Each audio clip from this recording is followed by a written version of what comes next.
হাসিমে কোনটো কথা কওঁ মাজত পূৰা কৰিব মোৰ ঘৰত থকাটো ক'ব লাগিব মানুহজন কোন হয় মানুহজন মোৰ ছোৱালীৰ জোঁৱাই খলিলুদ্দিন ইব্ৰাহিম খলিলুদ্দিন মোৰ ঘৰত থাকে 4টা বজাত সি কাটাত কাম কৰিবলৈ যায় কাম কৰে কোন টাইমত আহে এইটোতো আমি নেদেখোঁ ঘৰৰ পৰা অহাটোও দেখোঁ ৰাস্তাতো আমি নেদেখোঁ ৰাস্তাত নেদেখোঁ আৰু সি কৈছে যে তোৰ ছোৱালীৰ হাতত যে মই টকা 2000 পাওঁ 2000 টকা নিদিলে মই ধ্বংস কৰি দিম নিবংস কৰি দিম পৰিয়ালটো হাসিমে কৈছে হাতীবন্ধাৰ হাসিম নিবংস কৰি দিম আৰু কৈছে যে টকাটো ইয়াৰ যে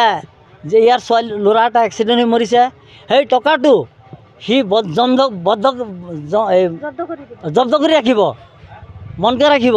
টকা তাক 20 লাখ দিলেও সি নামানে তাক 20 লাখ টকা দিলেও সি নামানে এতিয়া আপোনালোকৰ কি সন্দেহ হয় আমাৰ সন্দেহ হয় হাসিমেই কৰিছে ঘটনাটো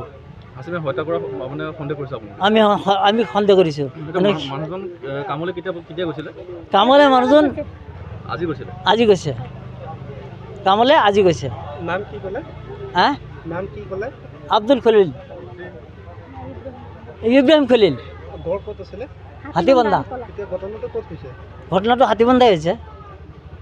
এতিয়া ঘটনাটো যে হৈছে কেতিয়া গম পাইছে আমি গম পাইছোঁ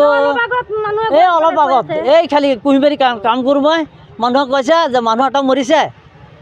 চিনি নাপাওঁ সেইবুলি মানে আমি খবৰ পাই আমি আহিছোঁ চিনাক্ত কৰিছোঁ খলিলুদ্দিন হয় চৰকাৰ পাউণ্ডত চৰকাৰে আইনমতে যিটো হৈছে মানুহজন ঢুকাই গ'ল তাৰ ল'ৰা ছোৱালী আছে চৰকাৰে চাব চৰকাৰে কি বিবেচনা কৰে চৰকাৰৰ হাতত আইন আমাৰ হাতত নহয় চৰকাৰৰ হাতত আইন